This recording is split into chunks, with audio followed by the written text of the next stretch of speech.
Welcome back. All right, time to review the 5 evening games in the National Hockey League. I already reviewed the 5 matinee games, the early games.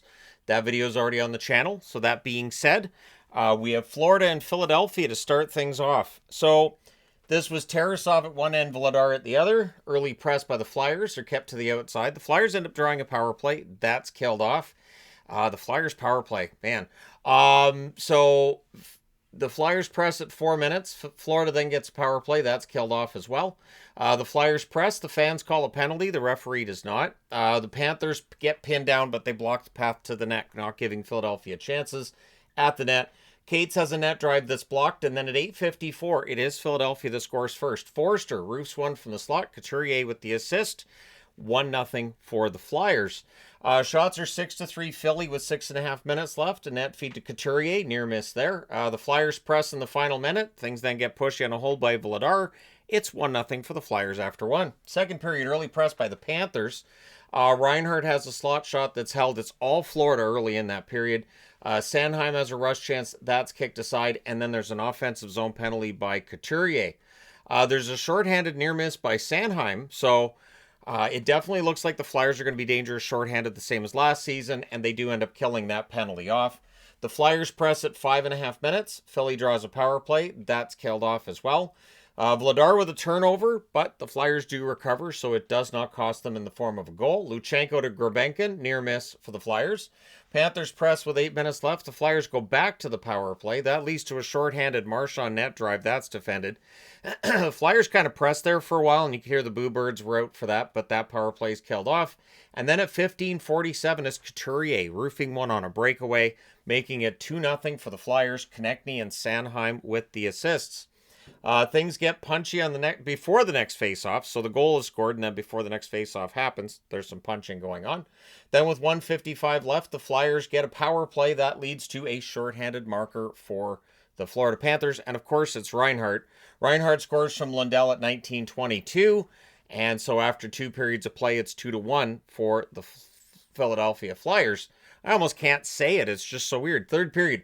Early power play for Florida. That's killed off. Bennett has a net drive. That's denied. Florida presses at 7 minutes. In fact, 7.5 minutes in, the shots are 4-0 in favor of Florida. Panthers draw a power play. The referee is informed that he sucks. Doesn't matter. On the power play, Florida scores. Bennett wires one on a pass from behind the net. Reinhardt and Marchand with the assists at 10:14. We have a 2-2 tie. Then there's a goalie interference penalty to Hathaway, so there's a lot of booing. The ref is informed once again that he sucks. You would think that he'd learn, but he did not. So then we get 55 seconds of 4-on-4. The referee wasn't informed that he sucked on that penalty call. Why is that? Anyways, everything gets killed off, so no harm, no foul. Or there's 2 harms and no foul. 2 fouls and no harm. There you go, 2 fouls and no harm. At 15:50, it is the Flyers breaking the tie. Couturier wires it from the right circle shortly after everything's killed off. Zegers and Drysdale with the assists. So Philly has a 3-2 lead. The Flyers press for another eventually. Florida pulls the goaltender, and at 17:43, Brink hits the empty net from Cates and Sealer. Florida pulls the goaltender again, and at 18:33, Dvorak hits the empty net from Sanheim and Couturier. We have a 5-2 win for the Philadelphia Flyers. Tocchet's first win. And this is the best game I've seen the Flyers play in a long time. At least since last April. So the shots on net, 8-5 Philadelphia in the first, 14-10 Florida in the second, 7-4 Florida in the third. They outshoot Philadelphia 26-22, but I thought the Flyers played well. Power plays, 1 for 5 for Florida, 0 for 5 for Philly. The hits, 24-8 for Florida, so Philly didn't feel like throwing hits. Tarasov saved 17 out of 20. Vladar, another good night for Vladar. 24 saves on 26 shots. I think goaltending's going to be okay this year for the Philadelphia Flyers. New Jersey and Columbus is next. Allen versus Greaves. The Jackets had the early jump in this one. Heischer's denied from the doorstep. Shots are 4-1 Columbus at 4 minutes. Columbus was all over the Devils through most of that first period. Fantilli's denied as Columbus presses. We then get a 4-minute power play for Columbus. That definitely helps with the shot totals. There's a goal line stand on Kent Johnson just as it's coming to an end. So very close to a goal, but not a goal. Marchenko's denied on a turnover chance. Columbus goes back to the power play, but that becomes 31 seconds of 4-on-4. Griciuk fires one wide on a rush, and then At 15:47, with 1 second left in their power play, Timo Meier scores from Jack Hughes and Jesper Bratt. Makes it 1-0 for the Devils. That's your score after one, even though they were outshot badly in the first period. Second period, Columbus presses at 2.5 minutes. Mercer fires one wide on a rush. Much better start for the Devils. They were leading in shots 3-1, 6.5 minutes in. Griciuk has a wrister that's caught and held. Coyle's net feed is blocked. And then on a turnover at 8:49 on a breakaway, Marchenko roofs one to tie the game at 1. Kirill Marchenko's off to a very good start to the season. Devils draw a power play. Then there's a shorthanded 3-on-1 during that. Fantilli's denied. However, here's the thing with a shorthanded 3-on-1. If it's not successful, the puck goes the other way. And sure enough, on the rush that follows for New Jersey, they do score. It's a cross-ice pass and in. Dawson Mercer with the goal from Griciuk and Palat at 11:09. So that's how quickly things can change. And suddenly it's 2-1 in favor of the New Jersey Devils. Shots are 9-4 for the Devils with 6.5 minutes left. Columbus presses with 5.5 minutes left. We get a power play for Columbus. That's killed off. Things get pushed in a hold by Greaves. It's 2-1 New Jersey after 2. Third period. Markstrom's in to start the third. I have not heard exactly why Allen wasn't in. You have to think it's an injury because only one Columbus goal had gone in thus far. So we'll probably get an update tomorrow on how long Allen's going to be out. I didn't get a news video done today. I will definitely be doing a news video tomorrow, so we'll probably be discussing that then. Devils press at 2 minutes. The teams trade turnovers. Columbus goes to the power play. Provorov has a screenshot that's held. That power play is killed off. Things get pushed in a hole by Markstrom. Jenner to Sillinger near miss. Monahan has a net feed. That's blocked. Devils press with 9 minutes left. Columbus presses with 6.5 minutes left. The fans are chanting for their team. The goalie pull happens with 2 minutes left, and at 19:03, Dawson Mercer hits the empty net. The assist to Nico Hischier. So that makes it 3-1. But just to keep things interesting, it's a post and in for Voronkov at 19:39 from Provorov. Markstrom shaken up on the play. So that's not a great look. You've already gone to your backup goaltender, who's technically your starting goaltender most of the time, and he gets shaken up on the play. So New Jersey wins the game 3-2. The final score for them. Shots on net, 16-8 Columbus in the first, 11-9 for New Jersey in the second. Both teams had 9 shots in the third. Final shots, 33-28 for Columbus. Power plays, New Jersey 2 for 2, Columbus 0 for 5. So special teams hurt Columbus tonight. Hits 18-15 Columbus. Allen saved 23 out of 24, and then Markstrom saved 8 out of 9. So both goaltenders played well. Greaves, not bad himself, 25 saves on 27 shots. All right, next up, the St. Louis Blues and the Vancouver Canucks. Binnington versus Lankinen. There's an early press for the Canucks. There was a post for Myers, and then the Blues cleared out the rebound. The only shot on net 4 minutes in belongs to Vancouver. However, Blues press at 5.5 minutes, and then at 8:48, Snuggerud goes short side from the left circle to make it 1-0 St. Louis. The assist to Suter and Joseph. The Canucks press with 9.5 minutes left. The Blues get pinned down a little bit, but they're blocking the path to the net pretty well, frustrating the Canucks. Falk is denied on a net drive. Garland has a one-timer. That's caught and held. It's 1-0 St. Louis after 1. Second period. Crossbar and out for Matthew Joseph early in the period.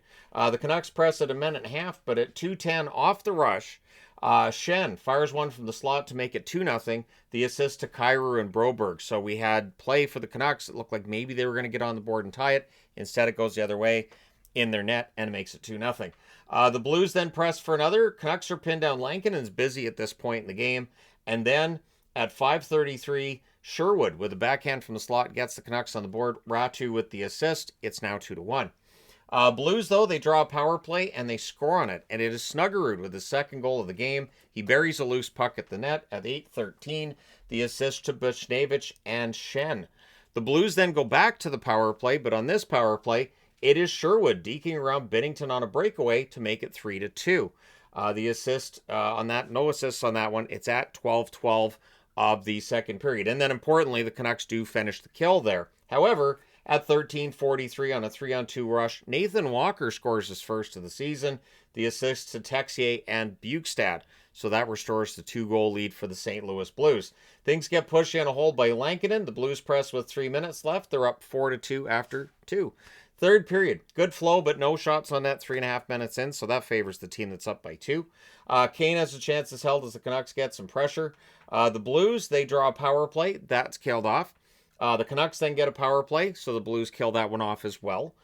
Shots are 5-4 for the Canucks with 9 minutes left. The Blues press with 7.5 minutes left. The goalie pull happens with 3.5 minutes left because the Canucks are down by 2. And at 17:47, Neighbors buries one from a distance into the empty net. Your final score in this one, 5-2 for St. Louis. And you know, the funny thing is, I can always kind of gauge my expectations for the Canucks at the start of the season when they lose. And I'm not overly upset. I don't feel like the Canucks are a better team than the one that finished last season. So I don't have big expectations. It's a pretty good draft class. So there's that. At any rate, I know, Quinn Hughes is going, blah, blah, blah, blah. Shots on net, 12-8 St. Louis in the first, 17-11 St. Louis in the second, 11-6 Vancouver in the third. Final shots, 35-30 for the St. Louis Blues. Power plays, St. Louis 1 for 3, Vancouver 0 for 1. The hits, 29-22 for Vancouver. Binnington, 28 saves on 30 shots. Lankin, 30 saves on 34 shots. At this point, the whole Canucks and Hughes thing, to me, it sounds like when a guy's like not very good looking and his girlfriend's really, really good looking, he's afraid that she's going to leave him for a better looking guy. That's how it feels how I feel about Canuck fans now with Quinn Hughes. Every time they talk, that's kind of how it feels to me. Like they're just worried he's going to leave to go be with them. Okay, well, complaining doesn't help. All right, that being said, we're going to go to board number 2. All right, 2 games on this board, starting with the Kings and the Wild, and this game was definitely wild. And I'm trying to use the throwback logo as much as possible, and the old style numbers Minnesota wore that they're going to wear for those throwbacks this year. Kemper versus Wallstead. I can jump into the 25th anniversary celebration. Why not? So early press by LA. They're kept to the outside, but the shots are 2-0 for the Kings 3 minutes in. The Wild draw power play. That's killed off. The Kings press after that kill is done. Shots are 5-2 for the Kings with 9.5 minutes left. But the Wild go back to the power play and they score on this one. Their power play has been excellent to start the season. Spurgeon puts one past the screen from the right circle at 14:04. Johansson and Rossi with the assists. The Wild go back to the power play. That becomes 1 minute and 43 seconds of 5-on-3. As I always say, that's just too much time. I don't care what team you're playing against. 1 minute and 43 seconds of 5-on-3 is too much, and Minnesota scores at 16-13. Kaprizov passed a screen from the high slot, makes it 2-0. Buium and Tarasenko with the assists. Then 20 seconds later at 16:33, 5-on-4 now, Boldy puts one through Kemper, short side from in close. It's one of those plays where he catches him off the post. There's like maybe an inch where he can get the puck in, and Boldy's a goal scorer, so he finds it. The assist to Tarasenko and Eriksson Ek. So Tarasenko with a couple of helpers tonight. The Wild score again, but it's ruled to be goalie interference. Turcotte then has a tip shot that's held. It's 3-0 for Minnesota after 1. Second period, there's a power play for the Kings. Armia's denied from the slot. That power play is killed off. Wild press after they're done killing off the penalty, but the shots are 3-1 for the Kings at 6.5 minutes. The Kings press at 8.5 minutes. The Wild block. The Wild draw a power play. That's killed off. Malott has a net feed that's picked off. Byfield has a net feed. That's blocked. The Kings press with 2.5 minutes left. Lots of momentum for the Kings, but it's still 3-0 after 2. They still don't have a goal. They fixed that in the third. Byfield fires one high on a 2-on-1 rush, and then at 3:53, Fiala buries a rebound off of Wallstead. So he puts it in off the goaltender. Armia and Clark with the assists. Shots are 5-1 Kings at 5 minutes. So in each period of hockey, the Kings start very, very well. The Kings draw a power play. Kempe has a one-timer that's saved. And then at 6:20, Byfield wires one from the slot to make it 3-2 for Minnesota. Kempe and Kopitar with the assists. Boldy nearly answers, but he hits the post. The teams trade rushes and turnovers. The fans call one. The referee does not. Wild draw a power play with 4:34 left. Eriksson Ek has a rush chance that's held. That power play's killed off. Goalie pull happens with 2:15 left. And 6-on-5, the Kings score. At 19:15, Kempe buries a rebound. Byfield and Doughty with the assists. Ties the game at 3. We are going to overtime. Wild controlled early. Brodin has a shot that's saved. The Kings take over. We then get a stoppage. The Wild control on the next face-off. The Kings get a power play in the last 2 minutes, but they're not able to score, so we go to the shootout in round 4. Marco Rossi is the first one to beat a goaltender and gets your winner. So Minnesota wins a squeaker after blowing a 3-goal lead in the third. 4-3 in the shootout is the score for Minnesota. Shots on net, 14-8 Minnesota in the first, 10-5 LA in the second, 13-6 LA in the third, and 3-1 LA in the overtime. Final shots 34-26 for the Kings. Power plays, LA 1 for 3, Minnesota 3 for 6. Their power play stays at around 50% on the season so far. The hits 24-23 for LA. Kemper 23 saves on 26 shots. Wallstead 31 saves on 34 shots. I thought Wallstead had a good game, so there you go. Young goaltender. Yeah, he had a bad year last year, but he's fine now. All right, finishing things off with Utah and Chicago, and then we'll talk about the standings. Vanacek versus Knight. The early jump is for Chicago. We get a power play for the Hawks. That's killed off. Utah then goes to the power play. There's a shorthanded rush by Mikheyev where he fires wide. That power play is killed off. Shots are 5-2 for Chicago at the half. Chicago doesn't get a shot the rest of the period. Utah presses with 8 minutes left. The lights go out briefly with 5:56 left, but the boards still showed on TV, so that looked weird. But yeah, the lights went out for a moment. Maybe they didn't pay the bill. You've got to make sure, even if you're a hockey team, you've got to pay your bills. You've got to pay those arena bills. So the shots are at a premium. Pretty good defense, I thought, both ways in this one. Kaiser has a slot shot that's saved. Didn't end up counting as a shot, or they audited the shots and changed them, whatever they did, because actually there were 6 Chicago shots. So that's the only shot in the second half for Chicago, I guess. But either way, we go to the second period. No goals in this game as of yet. Hawks press at 2 minutes, but they don't get any shots. The shots are 6-0 for Utah, 3.5 minutes in. So Utah's doing everything they can, because for Utah, this has not been the start to the season that they've wanted. And I know it's early, but it's still not the start they wanted. Keller fires one high on a rush. McBain to Krause near miss. Mikheyev's stuff attempt is saved, but at 9:21 during that same shift, Mikheyev buries a rebound. Levshinov with the assist. It's 1-0 Chicago, even though I thought they'd been outplayed pretty badly. The Hawks then look for another. Utah presses with 9.5 minutes left. We get a delay game call. It gives Utah power play. That's killed off. Utah presses after it's done. Things get pushy on a hold by Knight. Peterka's denied as Utah controls things. Complete control of the game. Knight's the only reason this game is a 1-0 lead for Chicago, because the Blackhawks through 40 minutes had 9 shots. So we go to the third period, and 1 minute in, on a turnover, Peterka buries a cross-crease pass, Gunther and Marino with the assist. So it felt like the momentum's for the Utah Mammoth. The Mammoth have had control of most of the play. Felt like they would eventually get that second goal. Hawks press to respond. Murphy has a one-timer that deflects wide. Shots are 2-1 for Utah 5 minutes in. Dickinson's net feed is held. The Hawks draw a power play, and they score on it. Bad defensive coverage by Utah. Everybody's on one side of the ice playing along the boards, and Burakovsky's all by himself on the left side of the ice. So when he gets it, he buries it. He had some time to look for a spot. Burakovsky at 8:55 on the power play from Foligno and Doc.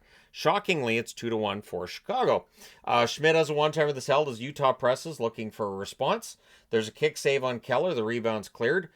Cooley with a post, and then the Hawks ice it. So you would think things are going Utah's way, but with 3:04 left, Chicago gets a power play. That's killed off, but now you're down to 1:04 left. And the Hawks forechecked, and they prevented the goalie pull until there were 25 seconds left. So Utah, not much time to set anything up, and at 19:54, Mikheyev gets his second goal of the game into the empty net. Teravainen with the assist. We have a 3-1 win for the Chicago Blackhawks. Jeff Blashill's first win as a coach of the Hawks. With the shots tell you the story here. 6-5 Chicago in the first, 13-3 Utah in the second, and then 5 apiece in the third. Final shots 23-14 for Utah. It wasn't the most exciting game. Power plays 0 for 3 for Utah, 1 for 3 for Chicago. The hits 31-16 for Chicago. Vanacek 11 saves on 13 shots. Knight saved 22 out of 23. All right, so let's look at the standings. Remember, the Thanos glove is going to be used to show the playoff line. I'm not worried about that yet. So Seattle still leads in the Pacific. Nothing changes from 1 through 3, but in fourth now, the Kings, 3 points in 4 games, 1, 2, and 1. Of course, teams behind them have games in hand. It's so early in the year, it doesn't matter. But the Canucks take a big dive today. They're down to 7th in the division, just above Calgary. Both teams at a record of 1 and 2, and it was a night off for everybody else in the Pacific. In the Central, Colorado, still the leader, 3-0-1, 7 points in 4 games. Nashville, surprisingly second, 2-0-1, 5 points in 3 games. Keep an eye on Nashville. Winnipeg, 2-1 with 4 points. Dallas, of course, stays here. But notice that St. Louis and Minnesota are also 2-1 and have 4 points, meaning the top 6 teams in this division have 4 points, more points than everybody except for Vegas and Seattle in the Pacific. So the Central's pretty stacked. Chicago actually moves ahead of Utah. Utah has a game in hand, but Chicago with 3 points, Utah with 2. So that's how things are in the West. This is why I said with Utah, this isn't the kind of start they want. You don't, I know how early it is, but you don't want to have to, make up points on everybody right away. Then we look out in the Atlantic. Both Florida and Boston lose. So nothing changes there, but it does mean that the gap between them and teams below them does drop. Let me go ahead and change the point total there, because that's not correct. So I'm going to change Detroit's to 4 points here, because Detroit now is tied with Montreal at a 2-1 record because they've beaten Toronto twice.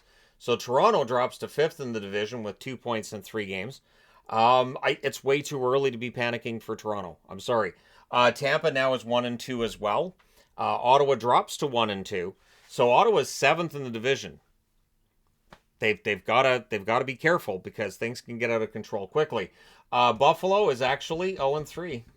Look at that. I didn't even add Buffalo's loss, and it doesn't change anything. The Buffalo Sabres are at the bottom, and yeah, it's early, but it just feels like that's the way of things. That's just, yeah. Anyways, it's kind of sad. It is. So we go out to the Metro. Things kind of quiet here. New Jersey moves up with the victory. They have 4 points in 3 games. Same record as both Washington and Pittsburgh. So those are 2 through 4. The Rangers with 4 points in 4 games are 5th. Then you got the Flyers. 3 points in 3 games for the Flyers, a .500 record. Columbus 1-2. So not the kind of record Columbus would be wanting right now. And the Islanders drop to 0-3 on the season. So it is still very early, but it is always interesting to look at. And I'm going to admit, too, that very often during the season, I don't pay as much attention to the standings. Like, I'll still update it on the game boards and everything, but I may not be as cognizant of exactly who's in what position until, like, there's about a month and a half left. By doing this every day now, it does give me a better feel for things. And I think this is a good addition to the reviews. Let me know your thoughts in the comment section below, as always. Hit like and subscribe in the event you may not have done so already. Thank you guys so much for all your support as always. I will talk to you again soon.